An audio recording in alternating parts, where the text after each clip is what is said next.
अब हम एक भजन गाएंगे श्री राम के गुणगान में। बहुत प्रसिद्ध भजन है, गोस्वामी तुलसीदास विरचित।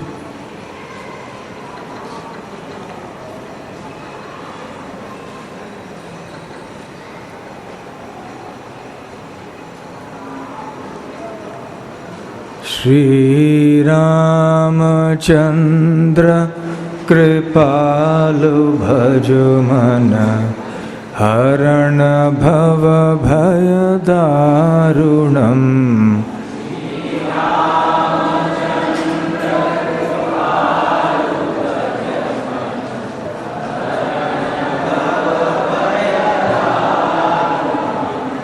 श्री रामचंद्र कृपालु भजो मन, हरण भव भय दारुणम्।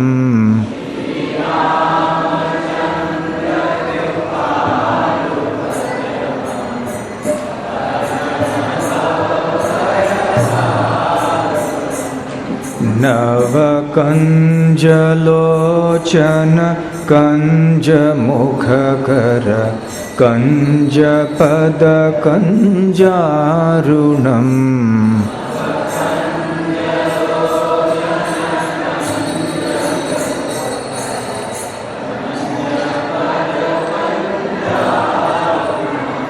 नव कंज लोचन कंज मुख कर, कंज पद कंजारुणम्।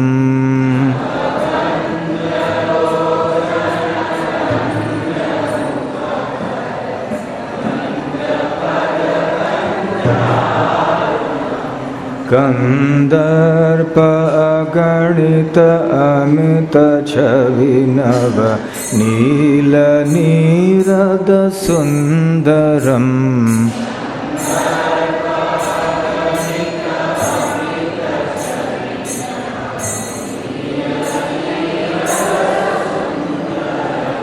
कंदर्प अगणित अमित छवि नव, नील नीरद सुंदरम्।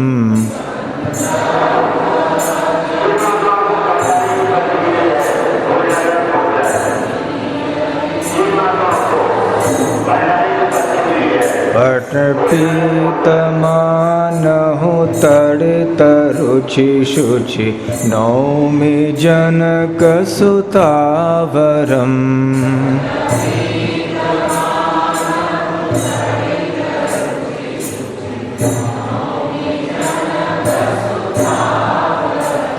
पटपीतमानहु तड़ित रुचि शुचि, नौमि जनक सुतावरम्।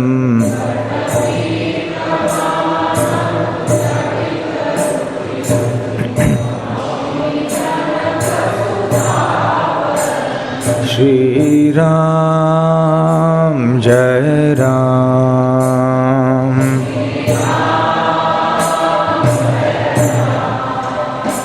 श्री राम जय राम।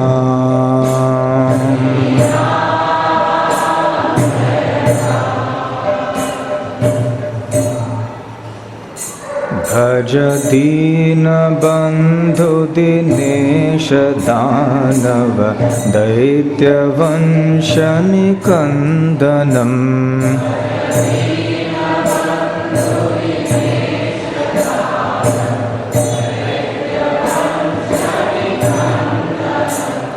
भज दीन बंधु दिनेश दानव, दैत्य वंश निकंदनम्।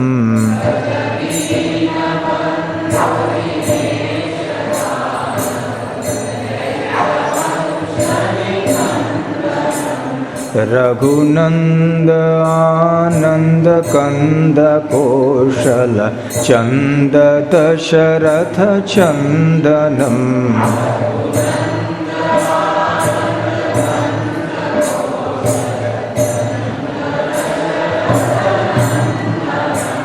रघुनंद आनंद कंद कौशल चंद दशरथ नंदनम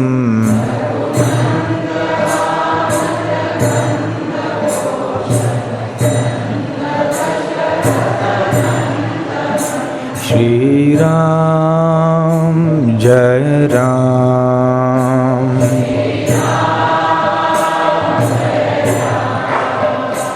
श्री राम जय राम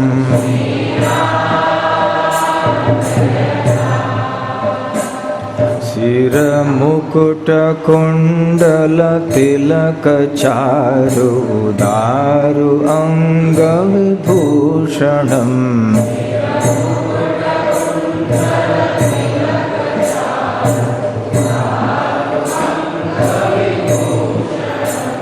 सिर मुकुट कुंडल तिलक चारु दारु अंग विभूषणम्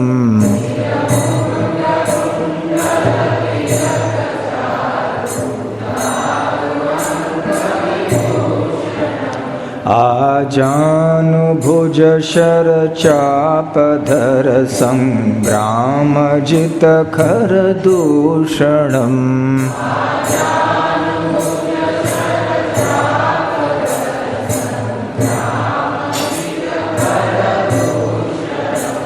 आजानुभुज शर चापधर संग्राम जित खर दूषणम्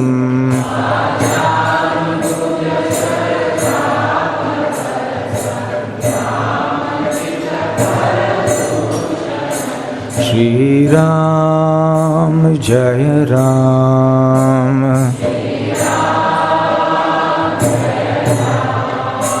श्री राम जय राम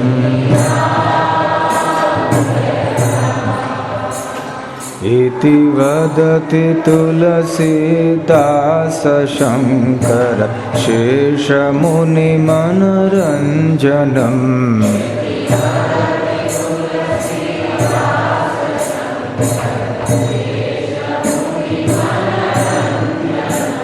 इति वदति तुलसीदास शंकर शेषमुनि मनरंजनम्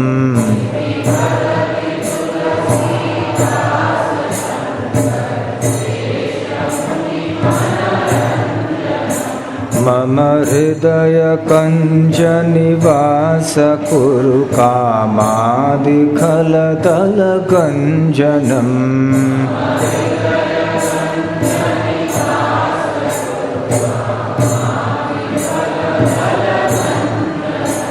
मम हृदय कंज निवास कुरु कामादिखल दल गंजनम्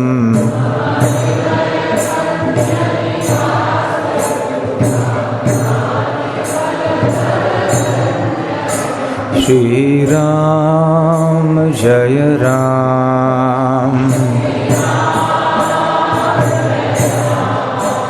श्री राम जय राम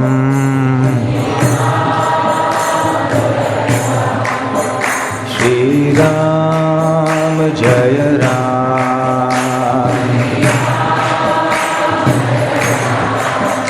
सीताराम सीताराम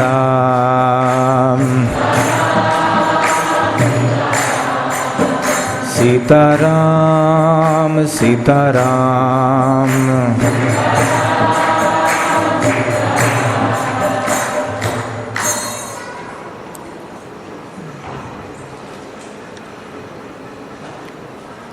ओम अज्ञानतिमिरान्धस्य ज्ञानाञ्जनशलाकया चक्षुरुन्मीलितं येन तस्मै श्रीगुरवे नमः। श्रीचैतन्यमनोभीष्टं स्थापितं येन भूतले स्वयं रूपकदा मह्यं ददाति स्वपदान्तिकं। वन्देऽहं श्रीगुरुः श्रीयुतपदकमलं श्रीगुरून् वैष्णवांश्च श्रीरूपं साग्रजातं सहगणरघुनाथान्वितं तं सजीवं साद्वैतं सावधूतं परिजनसहितं कृष्णचैतन्यदेवं श्री राधा कृष्ण पादां सहगण ललिता श्री विशाखान्वितांश्च नमो ओं विष्णुपादाय कृष्ण प्रेष्ठाय भूतले श्रीमते भक्ति वेदांत स्वामिन्निति नामिने नमस्ते सारस्वते देवे गौरवाणी प्रचारिणे निर्विशेष शून्यवादी पाश्चात्य देशतारिणे वाञ्छाकल्पतरुभ्यश्च कृपा सिन्धुभ्य एव च पतितानां पावनेभ्यो वैष्णवेभ्यो नमो नमः। जय श्री कृष्ण चैतन्य प्रभु नित्यानंद श्री अद्वैत गदाधर श्रीवासादि गौर भक्त वृंद। हरे कृष्ण कृष्ण कृष्ण हरे हरे, हरे राम राम राम हरे हरे। हरे कृष्ण। आज सुबह हम सब राम जन्मभूमि गए थे, दशरथ महाराज के राजमहल में भी गए थे, कनक भवन गए थे और हनुमानगढ़ ही गए थे। श्री राम का प्राकट्य दिव्य है। भगवद गीता में श्री कृष्ण कहते हैं, जन्म कर्म च मे दिव्यम एवं यो वेत्ति तत्वतः त्यक्त्वा देहम पुनर्जन्म नैति मामेति सो अर्जुन। कि हे अर्जुन, मेरे इस दुनिया के भीतर जन्म और कर्म अलौकिक होते हैं, दिव्य होते हैं, और जो मेरे जन्म और मेरे कार्यों की दिव्यता को तत्वतः समझ सकते हैं, वो मेरे धाम को प्राप्त होने के लिए योग्य व्यक्ति हैं। उन्हें पुनर्जन्म नहीं लेना होगा। तो जो बात श्री कृष्ण के लिए लागू होती है वो उनके विभिन्न अवतारों के लिए भी लागू होती है। तो श्री रामचंद्र का प्राकट्य भी उसी तरह से दिव्य है। भगवद गीता में भगवान श्री कृष्ण ये भी कहते हैं, अजोपि सन्नव्ययात्मा भूतानाम ईश्वरोपि सन् प्रकृतिं स्वामधिष्ठाय संभवाम्यात्म मायया। वो कहते हैं कि यद्यपि मैं अजन्मा हूँ, अजो अजह अपि, और मैं अव्यय हूँ, फिर भी मैं यहाँ इस भौतिक सृष्टि में युग युग में समय समय पर प्रकट होता हूँ। और जब मैं प्रकट होता हूँ तो मेरी आत्म माया के द्वारा प्रकट होता हूँ। दूसरे शब्दों में भगवान श्री कृष्ण कहना चाहते हैं कि जब वो अपने धाम से, जो कि आध्यात्मिक जगत में है, यहाँ भौतिक सृष्टि में प्रकट होते हैं और उनका तथाकथित जन्म होता है, तो वो अपने निज मूल सच्चिदानंद दिव्य शरीर में प्रकट होते हैं। ऐसा नहीं है कि वो निराकार हैं और निराकार से अब साकार रूप धारण करते हैं जब वो प्रकट होते हैं भौतिक सृष्टि में। और उतना ही नहीं कि ये जो साकार रूप है वो भौतिक तत्वों से बना हुआ है। ऐसे जिन लोगों की धारणा है उनको हम मायावादी कहते हैं। परंतु इस बात का खंडन भगवान श्री कृष्ण ने किया है भगवद गीता में, और श्रीमद् भागवत में तो ऐसे सिद्धांतों का खंडन है ही। सत्य तो ये है कि भगवान श्री कृष्ण और उनके विभिन्न अवतार नित्य भगवान उनके धाम में वैकुंठ जगत में निवास करते हैं। उनके अपने अपने लोक हैं, वैकुंठ लोक हैं, और समय समय पर एक क्रम के अनुसार साधारणतः वो प्रकट होते रहते हैं अपने मूल दिव्य शरीर में। तो श्री रामचंद्र और उनके 3 भाई, ये चारों विष्णु तत्व माने जाते हैं। वाल्मीकि रामायण का प्रमाण है और अन्य पुराणों में भी इसकी पुष्टि की जाती है। भगवान श्री राम के पिता दशरथ महाराज थे, उनकी माता कौशल्या देवी थीं। अनेक वर्षों तक दशरथ महाराज को कोई संतान हुए नहीं, बल्कि कोई पुत्र हुआ नहीं। एक पुत्री अवश्य हुई थी जिसका नाम था शांता, परंतु उनके मित्र रोमपाद महाराज एक पुत्री चाहते थे, तो उन्होंने दत्तक स्वीकार कर लिया।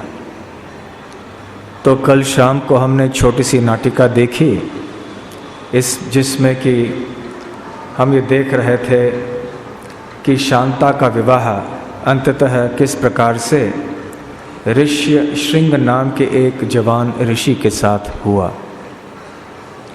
ये बहुत तेजस्वी और शक्तिशाली ऋषि थे। महाराज अंग के, रोमपाद के अंग देश में आके उन्होंने दुष्काल को दूर कर दिया। अकाल नहीं रहा जब से ऋष्य श्रृंग ऋषि के चरण कमल उस राज्य में पड़े। जब महाराज दशरथ बहुत उदास हो चुके थे कि इतने सालों बाद भी उनका कोई पुत्र नहीं था और अब उनकी आयु 60,000 वर्ष की हो गई थी, तो फिर उनको सलाह मिला कि चलो आप ऋष्य श्रृंग ऋषि को यहाँ बुलाइए और उनके द्वारा यज्ञ करवाइए, इससे पुत्र प्राप्ति हो पाएगी। तो रोमपाद महाराज से निवेदन किया। रोमपाद महाराज ने आगे ऋष्य श्रृंग ऋषि से निवेदन किया और वो वहाँ चले आए। एक विशाल यज्ञ संपन्न किया गया, जिसका वर्णन वाल्मीकि जी रामायण में करते हैं। जैसे आधुनिक काल में खेल और क्रीड़ा की प्रतियोगिताएं होती हैं, जैसे ओलंपिक इत्यादि, उसमें मान लीजिए एक शहर ही तैयार हो जाता है। बहुत बड़े बड़े ऐसे मैदान खड़े होते हैं, दर्शकों को बैठने के लिए, देखने के लिए बहुत सारे स्थान होते हैं, और जो प्रतियोगिताओं में शामिल होने के लिए आते हैं उनकी रहने आदि की व्यवस्था होती है। तो विशाल एक शहर के समान ही बन जाता है वो। तो ये तो कलयुग की बात हुई, परंतु त्रेता सत्य आदि इन युगों में ऐसे विशाल यज्ञ संपन्न किए जाते थे, धार्मिक कार्य किए जाते थे, और उस समय सारे पृथ्वी के जो विभिन्न वर्णों के लोग थे उनको आमंत्रण दिया जाता था। तो दशरथ महाराज ने भी ऐसे एक विशाल शहर का निर्माण किया, जिसमें हर एक व्यक्ति के लिए रहने की व्यवस्था थी, खाने पीने की व्यवस्था थी, और अनेक ऋषि मुनिगण आए थे, ब्राह्मण आए थे। तो जब ये यज्ञ संपन्न हुआ ऋष्य श्रृंग ऋषि और अन्य ब्राह्मणों के द्वारा, और अपनी हृदय की वेदना महाराज दशरथ ने ऋष्य श्रृंग ऋषि से की, तो उन ऋषि ने कहा कि इसके बाद और एक पुत्र कामेष्टि यज्ञ भी संपन्न किया जाए, इससे अवश्य आपकी कामनाएं पूर्ण हो जाएंगी। तो पुत्र कामेष्टि यज्ञ तो हो गया, और अग्नि में से एक व्यक्ति प्रकट हुए। उन्होंने घोषणा की कि मैं श्री विष्णु का दूत हूँ और मैं ये पायस आपके लिए लाया हूँ हे राजन, तो आपके 3 रानियों में ये बांटिए और आपके 4 पुत्र होंगे। तो महाराज दशरथ ने वो पायस का कटोरा लिया, उसका आधा भाग अपने वरिष्ठ रानी कौशल्या को दे दिया। बचा हुआ आधा भाग था, उसका आधा भाग उन्होंने सुमित्रा देवी को दे दिया, अर्थात सुमित्रा देवी को 1/4 हिस्सा मिला। और जो बचा हुआ भाग था, अर्थात अभी 1/4 भाग बचा था, उसका आधा अर्थात सारे पायस का 1/8वां भाग उन्होंने कैकेयी देवी को दिया। और फिर भी अभी थोड़ा 1/8वां भाग बचा था, पुनः उन्होंने उस भाग को सुमित्रा देवी को दे दिया। इस तरह से चैत्र पक्ष के शुक्ल नवमी में, चैत्र मास के शुक्ल पक्ष के नवमी में श्री रामचंद्र और उनके 3 भाइयों का जन्म हुआ। सर्वप्रथम श्री राम प्रकट हुए कौसल्या देवी के गर्भ से, उसके बाद में भरत प्रकट हुए कैकेयी के गर्भ से, और उसके बाद में सुमित्रा देवी के गर्भ से जुड़वे भाई लक्ष्मण और शत्रुघ्न प्रकट हुए। थोड़े दिन बाद ही वशिष्ठ मुनि ने नामकरण संस्कार कराए।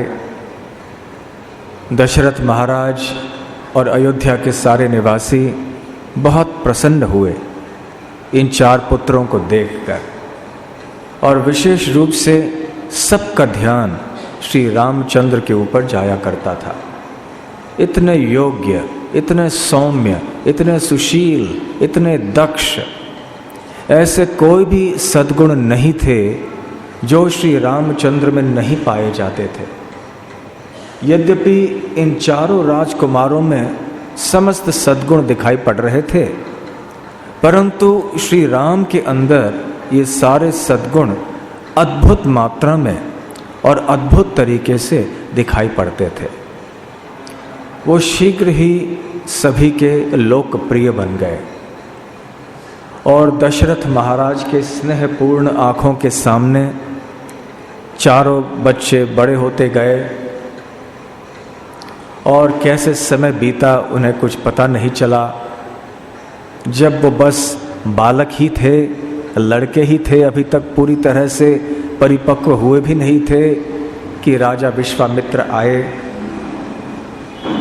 कि मुझे राम और लक्ष्मण को ले जाना है ताड़का, मारीच, सुबाहु आदि का वध करने के लिए। और उस घटना की संक्षेप में वर्णन हम कर भी चुके हैं। खैर, इस तरह से श्री रामचंद्र और उनके 3 दिव्य भाइयों का प्राकट्य यहाँ पर अयोध्या में त्रेता युग में हुआ। आज हम हनुमानगढ़ी में भी गए थे।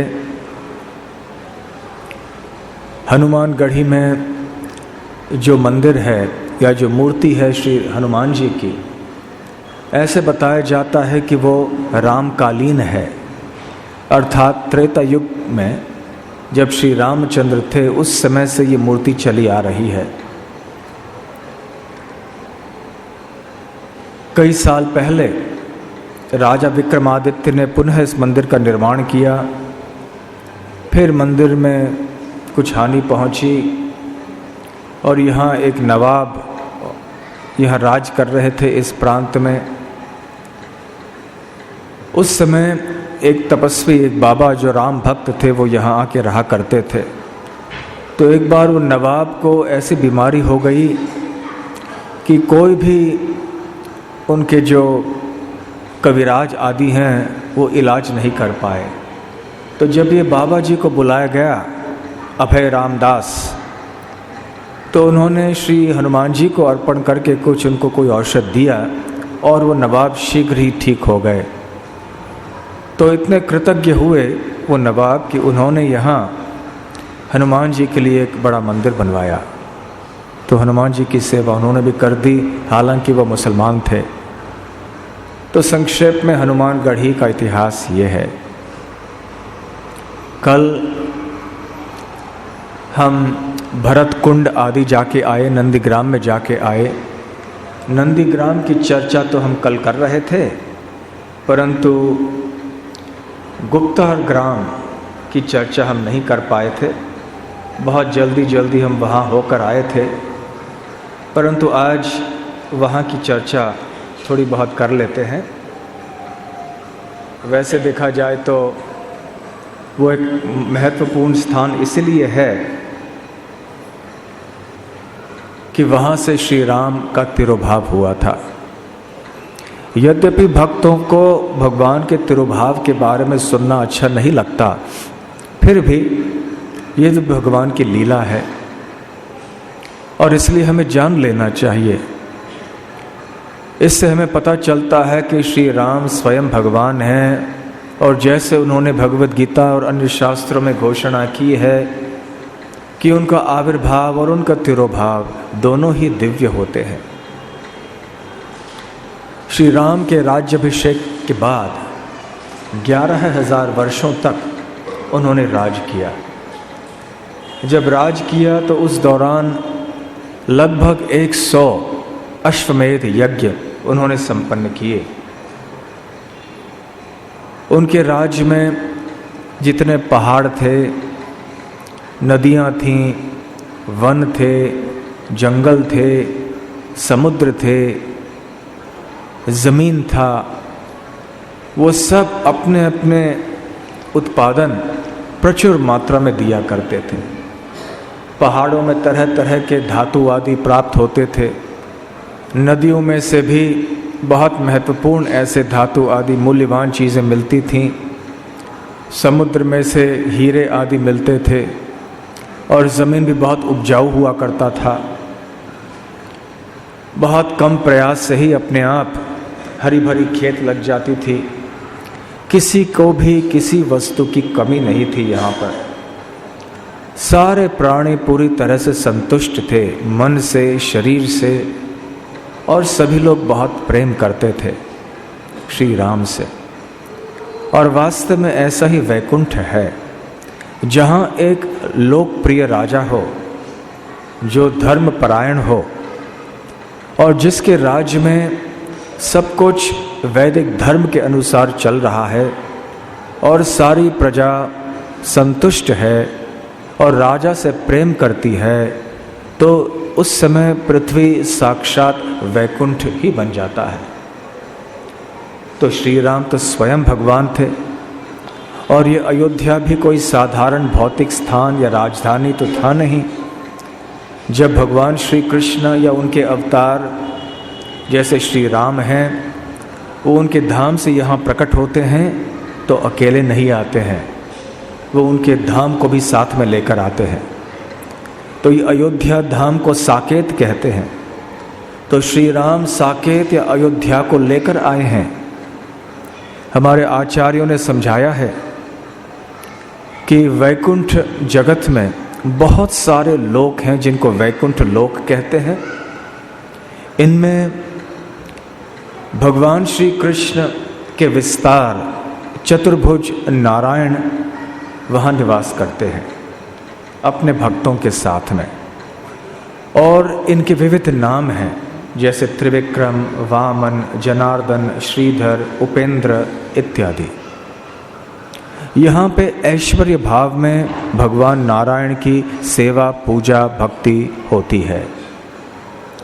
इन वैकुंठ लोकों में से एक विशेष लोक है जहाँ पर भगवान द्विभुज रूप में पूजे जाते हैं, और वो है कृष्ण लोक। कृष्ण लोक में भगवान अपने मूल कृष्ण स्वरूप में निवास करते हैं सदैव नित्य रूप से। कृष्ण लोक के भी 3 विभाजन हैं, ऐसे चैतन्य महाप्रभु समझाते हैं। एक है वृंदावन या गोलोक या श्वेत द्वीप या व्रज, दूसरा भाग है द्वारका, और तीसरा है, क्षमा कीजिए, दूसरा भाग है मथुरा और तीसरा है द्वारका। तो ये तीनों मिलाकर कृष्ण लोक हो जाते हैं। तो वृंदावन और मथुरा और द्वारका जो वहाँ हैं परव्योम में, आध्यात्मिक आसमान में, वो यहाँ पर प्रकट होते हैं। तो मूल भगवान तो श्री कृष्ण हैं जो वृंदावन में निवास करते हैं। अपने ऐश्वर्य भाव में अपने विस्तार वासुदेव को वो मथुरा और द्वारका में प्रकट कराते हैं, और उनके ही विस्तार वासुदेव के और विस्तार जब होते हैं तो वो श्री रामचंद्र बनते हैं, और द्वारका से लगी हुई उनकी भूमि, उनका लोक है अयोध्या। वैसे देखा जाए तो ये कृष्ण लोक का ही अंश माना जाता है, ऐसे वैष्णव आचार्यों ने समझाया है। तो अयोध्या का स्थान कृष्ण लोक और वैकुंठ के बीच का है। वृंदावन माधुर्य का स्थान है, वैकुंठ ऐश्वर्य का स्थान है। इसका मतलब ये नहीं है कि वृंदावन में ऐश्वर्य नहीं है, सर्वाधिक ऐश्वर्य गोलोक वृंदावन में ही पाया जाता है, परंतु वहाँ का माधुर्य इतना प्रबल है, इतना तीव्र है कि ऐश्वर्य को ढक देता है और ऐश्वर्य का महत्व गोलोक वृंदावन में नहीं रहता।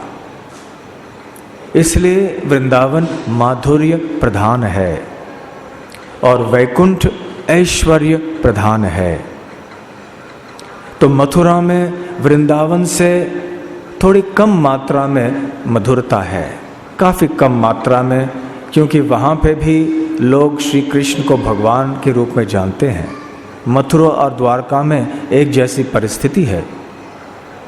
माता यशोदा और नंद बाबा श्री कृष्ण को कभी भगवान नहीं मानते थे, और यदि ऐसे उनके कानों में कुछ बातें आ भी जाती थीं तो उनका वात्सल्य स्नेह कभी भी शिथिल या कमज़ोर नहीं होता था।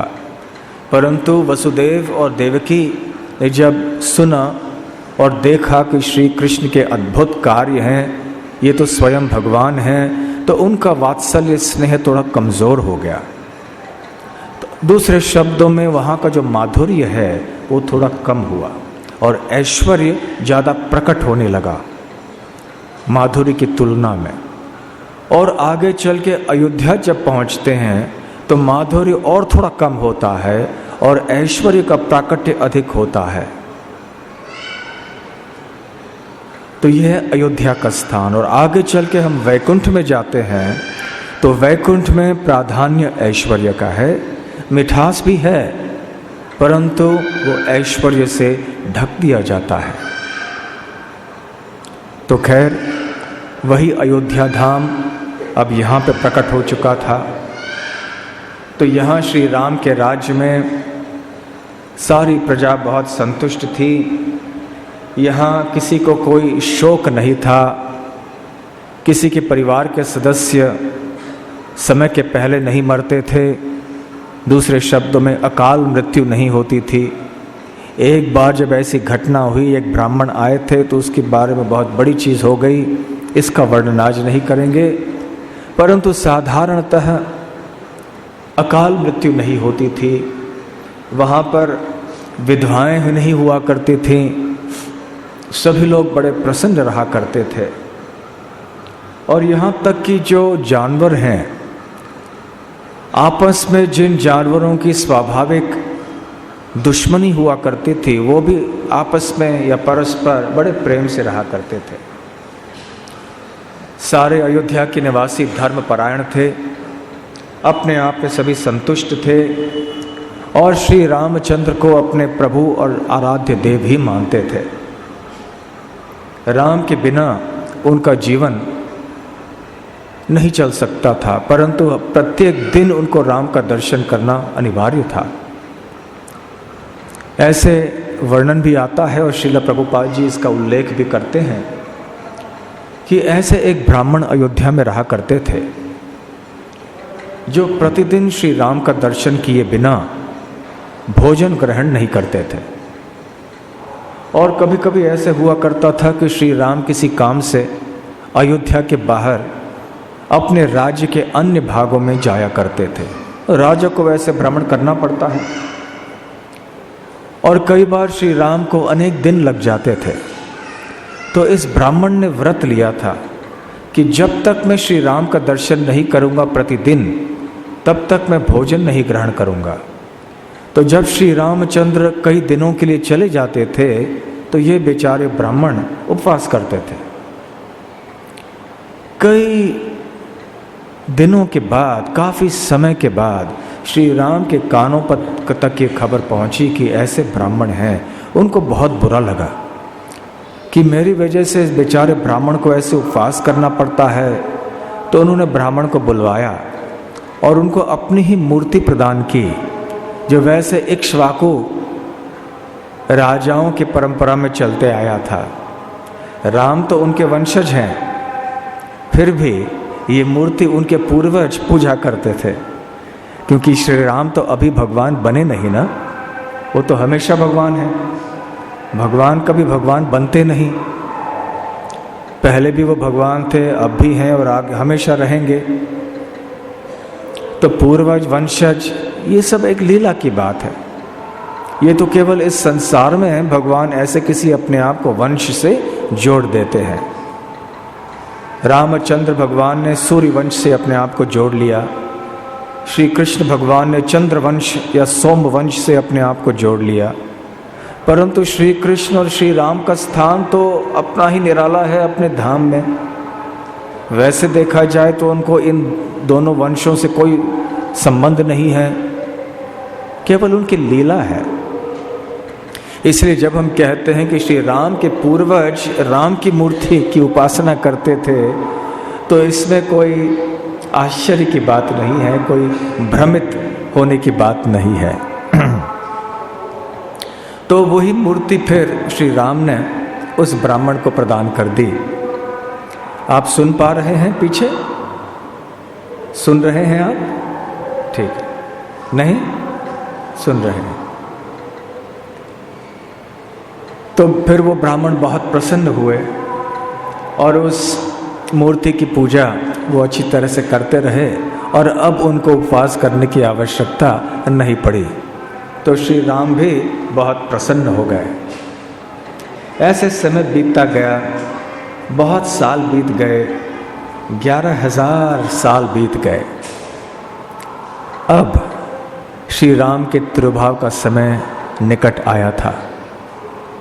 जब देवतागण क्षीर सागर पर के तट पर गए थे ब्रह्मा जी के साथ क्षीरोदकशाय विष्णु से निवेदन करने के लिए कि वो प्रकट हो जाएं पृथ्वी पर और लोगों के कष्टों को मिटाएं, तो भगवान ने कहा था चिंता नहीं करना, मैं प्रकट हो जाऊंगा और 11,000 वर्षों तक मैं राज्य करूंगा।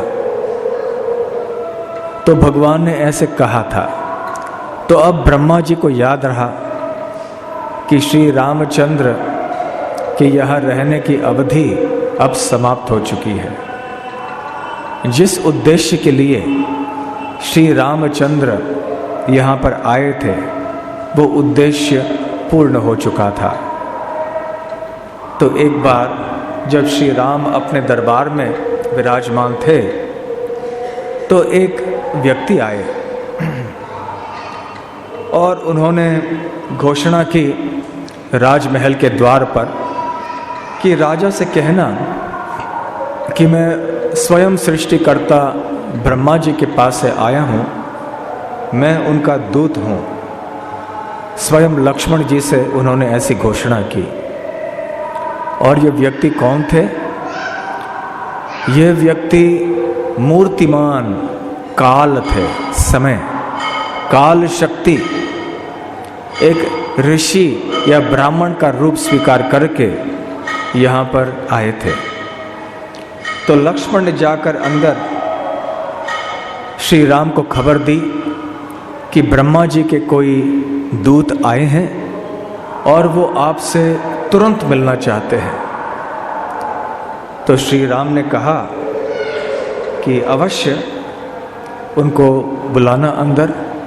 तो जैसे ही वो अंदर आए, एक बहुत ही तेजस्वी प्रकाशमान ऋषि के रूप में, तो श्री राम ने उनका आदर पूर्वक स्वागत किया, उनको एक आसन दिया, सिंहासन दिया बैठने के लिए, और फिर उनसे बड़ी नम्रता से और आदर से पूछने लगे कि मुनिवर, हमारे लिए क्या आदेश है आपका? आप ब्रह्मा जी से क्या संदेश लाए हैं? आपके यहाँ आगमन होने का क्या उद्देश्य है? तो फिर उस दूत ने कहा कि हे राजन, यदि आप ब्रह्मा जी के इच्छाओं को सुनना चाहते हैं तो फिर हमारी जो बातचीत है वो एकांत स्थान में होनी चाहिए। केवल हम दोनों होने चाहिए इस संवाद में, बातचीत में, और तीसरा कोई व्यक्ति हमारे बीच न आए। यहाँ तक कि हम इतना कहना चाहेंगे कि यदि कोई भी तीसरा व्यक्ति हमारी बातों को सुन ले तो आप ये निश्चित कीजिए कि उसकी मृत्यु होगी। और यदि जब हमारी बातचीत चल रही है कोई भी व्यक्ति अंदर चले आए मना करने के बावजूद, तो आप उसको राज्य से बाहर कर देंगे, उस व्यक्ति के साथ जो आपका संबंध है वो पूरी तरह से काट दोगे। तो श्री राम ने कहा तथास्तु, जैसे आपकी इच्छा। तो फिर श्री राम ने लक्ष्मण से कहा कि द्वारपाल और अन्य जितने भी लोग यहाँ हैं उन सबको बाहर ले जाना, और तुम स्वयं भी इस कमरे के बाहर, इस सभागृह के बाहर दरवाजे बंद कर रक्षा करना। ये देखना कि कोई भी गलती से भी यहाँ अंदर नहीं आए, कोई भी भले वो क्यों न हो, लेकिन यहाँ पर अंदर नहीं आए वो। तो जब ऐसे श्री राम ने आदेश दिया तो दूत बड़े प्रसन्न हुए। तो दोनों, वो ऋषि और श्री रामचंद्र जब बैठे हुए थे तो उन्होंने बात करना शुरू किया। उन्होंने कहा कि पूर्व जन्म में मैं ब्रह्मा जी का एक पुत्र था और इस जन्म में मैं भगवान की काल शक्ति के रूप में प्रकट हुआ हूँ।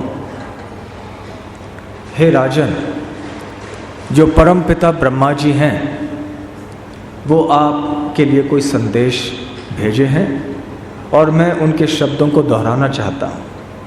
तो ब्रह्मा जी ने ऐसे कहा है कि हे राम, हे परम सत्य, आपके चरण कमलों में मैं नमन करता हूँ।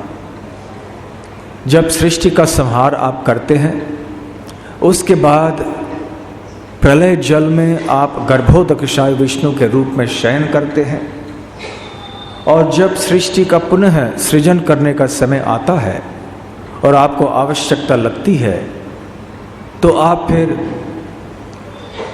क्षीरोदकशाय विष्णु की उत्पत्ति करते हैं और आपके नाभि से कमल पुष्प निकलता है और मेरा जन्म उस कमल के नाली के ऊपर होता है। मेरे जन्म के बाद आप मुझे सृष्टि के सृजन की जिम्मेदारी सौंप देते हैं और आपसे ही मुझे ये ज्ञान प्राप्त होता है। समय समय पर आप प्रकट होते रहते हैं विभिन्न अवतारों में। आप स्वयं विष्णु हैं, विष्णु बनकर आप ब्रह्मांड के भीतर निवास करते हैं और समय समय पर अन्य अवतार भी आपके आते रहते हैं। हम सब देवताओं के निवेदन पर पृथ्वी का भार कम करने के लिए आप प्रकट हुए थे। आपने कहा था उस समय कि 11,000 वर्षों तक आप यहाँ राज्य करेंगे और अब वो 11,000 वर्ष पूर्ण हो चुके हैं।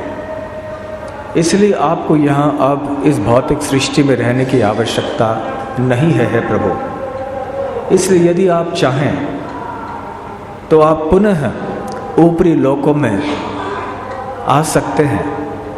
आपका आगमन यदि ब्रह्मांड के ऊपरी लोकों में होगा तो हम सब भी वहाँ आपकी सेवा कर पाएंगे।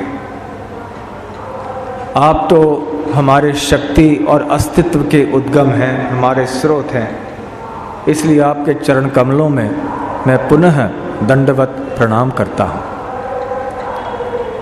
तो काल शक्ति जो ऋषि के रूप में वहाँ पर उपस्थित थे, उनकी बातों को सुनकर श्री राम विचार में पड़ गए और मुस्कुरा के कहने लगे कि तुम्हारा कल्याण हो।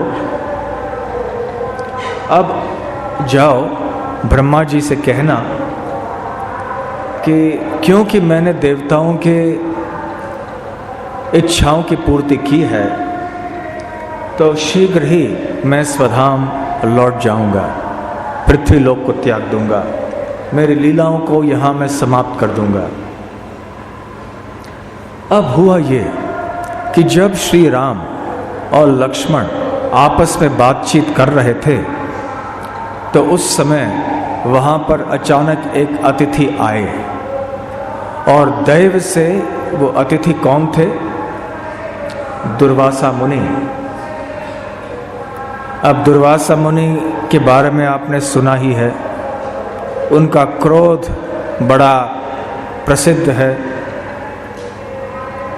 दुर्वासा मुनि शीघ्र ही क्रोधित हो जाते हैं, और जब क्रोधित हैं तो किसी भी तरह का श्राप देने में पीछे हटते नहीं हैं।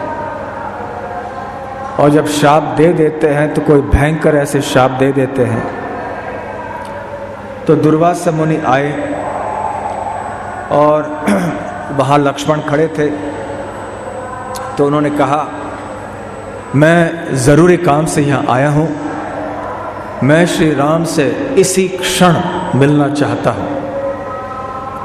अब लक्ष्मण को याद था कि श्री राम ने क्या आदेश दिया था।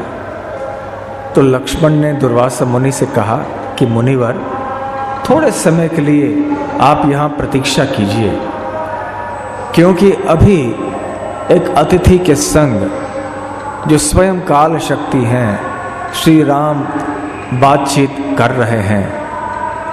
लक्ष्मण को याद था कि काल शक्ति ने कहा था कि हे राम, यदि कोई व्यक्ति हमारे बातचीत के समय यहाँ अंदर चले आए तो आप उसको राज्य से बाहर कर दोगे। तो इसलिए लक्ष्मण अंदर नहीं जाना चाहते थे, और ये भी कहा था कि जो बातें सुनेगा उसकी मृत्यु होनी चाहिए। तो लक्ष्मण ने समझाने का प्रयास किया दुर्वासा मुनि को, परंतु दुर्वासा मुनि आग बबूले हो गए, उनकी आंखें लाल लाल हो गईं क्रोध से, और वो कहने लगे, तुरंत जाओ श्री राम के पास और उनको बताओ कि दुर्वासा मुनि यहाँ पर आए हैं, और यदि तुमने मेरी आज्ञा का पालन नहीं किया, यदि तुम ऐसे दुस्साहस करोगे, तो ये मैं तुम्हें आश्वासन दिलाता हूँ कि न केवल मैं राम को श्राप दूंगा, भरत को श्राप दूंगा, तुम्हें भी श्राप दूंगा हे लक्ष्मण, और सारे इक्ष्वाकु वंश को श्राप दूंगा, और आपके सारे कौशल प्रांत को मैं, राज्य को मैं श्राप दूंगा। अब लक्ष्मण सोच रहे थे, भी क्या है ये, कैसे क्या किया जाए। तो लक्ष्मण सोचने लगे, यदि मैं चले जाऊंगा अंदर तो मुझे भार कर दिया जाएगा, और यदि दुर्वासा मुनि को मैंने अंदर नहीं छोड़ा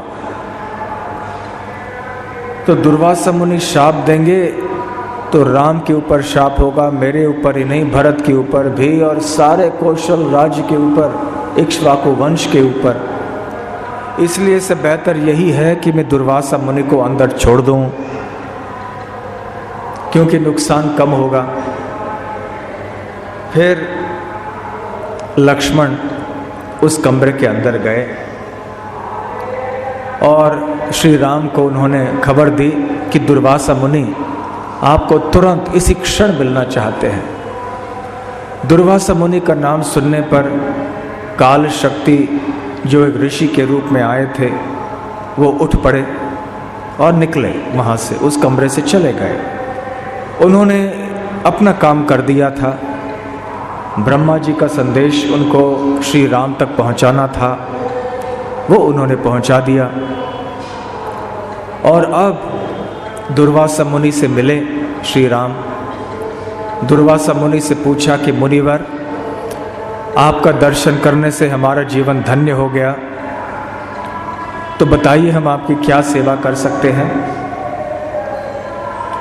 तो दुर्वासा मुनि ने कहा कि वैसे मैंने 1000 सालों तक उपवास किया था, अब मुझे भूख लगी है, तो मुझे बढ़िया कोई प्रसाद खिलाओ। तो श्री रामचंद्र ने तुरंत बढ़िया दावत बनाया दुर्वासा मुनि के लिए, और दुर्वासा मुनि को पूरी तरह से संतुष्ट किया। और दुर्वासा मुनि फिर वहाँ पे चल पड़े। अब जब वो निकल पड़े वहाँ से, तो फिर राम और लक्ष्मण दोनों आपस में बात करने लगे। लक्ष्मण ने कहा कि हे राजन, आपको हिचकिचाना नहीं चाहिए। आज तक आपने धर्म का रास्ता ही चुना है, धर्म के रास्ते पे हमेशा आप चले हैं। अभी आप वचनबद्ध हैं, मुझे आपको राज्य से बाहर निकालना होगा, मैं तैयार हूँ। श्री राम को ये विचार करना भी बहुत मुश्किल हो गया। जब उनके मन में ये विचार आया कि मुझे लक्ष्मण को बाहर भेजना होगा, वो इतने शोकग्रस्त हो गए कि उनका सर झुक गया और वो एक शब्द भी बोल नहीं पाए। उस समय श्री रामचंद्र ने अपने मंत्रियों को बुलाया। लक्ष्मण ने कहा था कि हे राजन, जो दैव के अंतर्गत होता है, जो भाग्य में होता है, उसे हमें स्वीकार करना चाहिए। तो मंत्रियों ने भी ऐसे ही सलाह श्री राम को दी। उन्होंने कहा कि राजन, वैसे हम लोगों ने हमारी योग शक्ति के द्वारा ये जान लिया था कि ऐसे होने वाला है। अब आप को ऐसे लक्ष्मण को बाहर राज्य से भेजना ही होगा।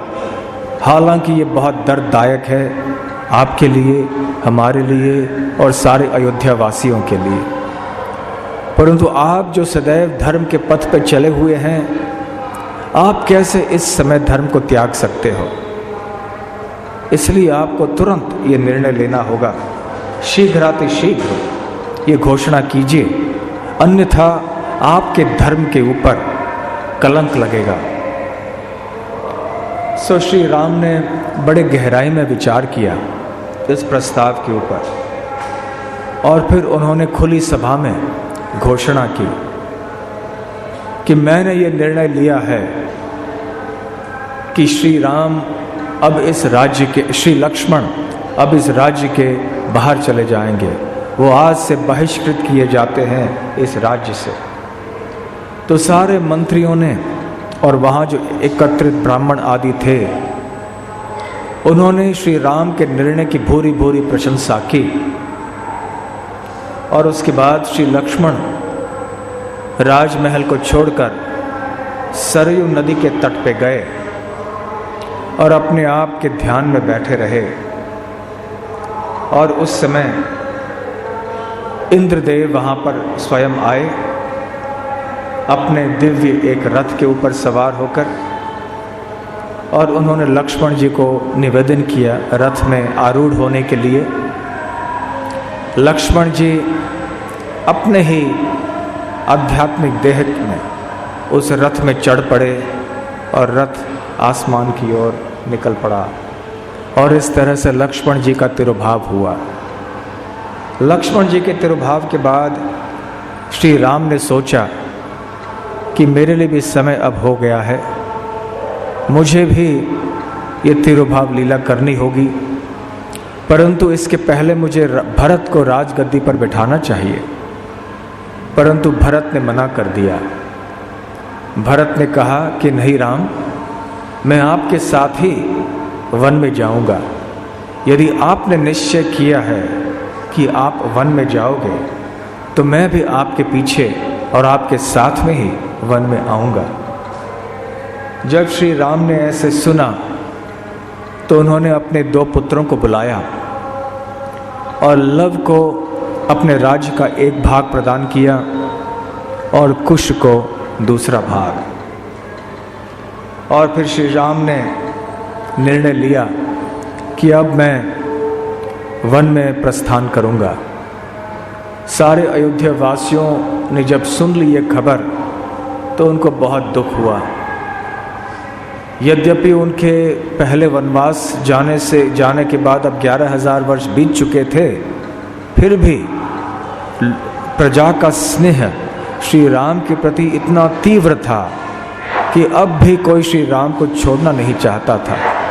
तो सारे अयोध्या वासियों ने कहा कि हम भी आपके पीछे पीछे वन में चलेंगे। तो जैसे श्री राम निकल पड़े अपने राजमहल से वन की ओर, सरयू नदी की ओर, तो उनके पीछे पीछे शत्रुघ्न और उनके परिवार था। उनके पीछे सारे ब्राह्मण ऋषि मंत्रीगण थे और उनके पीछे अयोध्या के सारे निवासी अलग अलग वर्णों के, वो सब अपने अपने स्थानों के अनुसार वो चलते आए थे। तो हम कल्पना कर सकते हैं कि वो कैसा अद्भुत दृश्य हुआ होगा।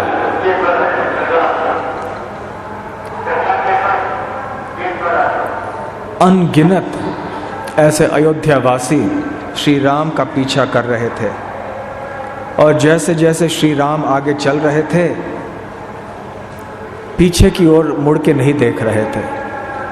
अयोध्या वासियों ने अनुभव किया कि अब श्री राम ने परम विरक्ति का भाव स्वीकार कर लिया है।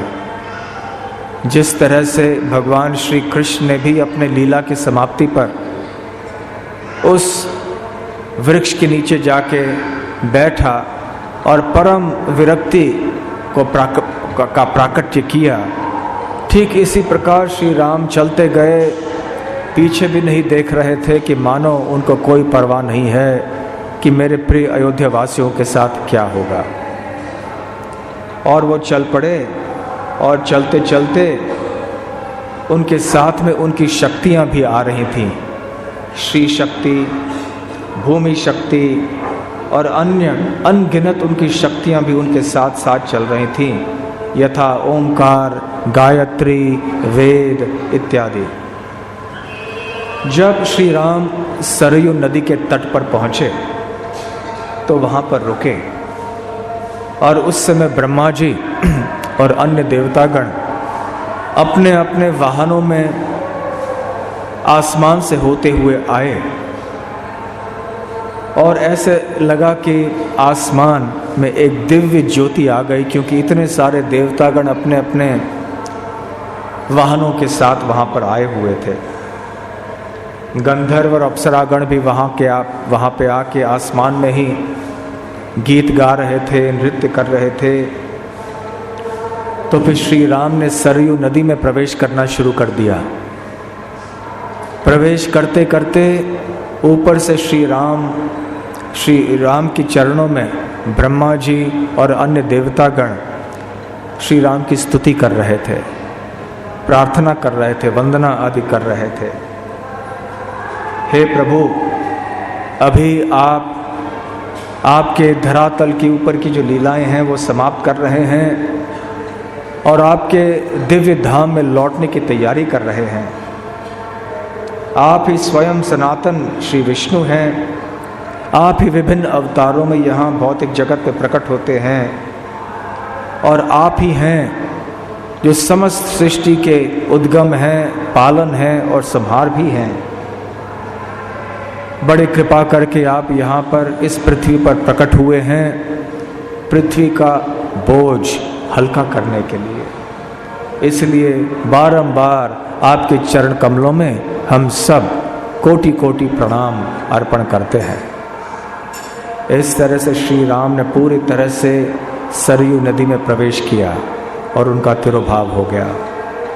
उनके पीछे पीछे शत्रुघ्न आए और एक साथ में ऐसे बताया जाता है कि श्री रामचंद्र ने सारे अयोध्या वासियों को इस अयोध्या से, भौम अयोध्या से परव्योम अयोध्या, जो अयोध्या भगवान के जगत में है, आध्यात्मिक जगत में है, वहाँ पे उनको स्थानांतरित कर दिया।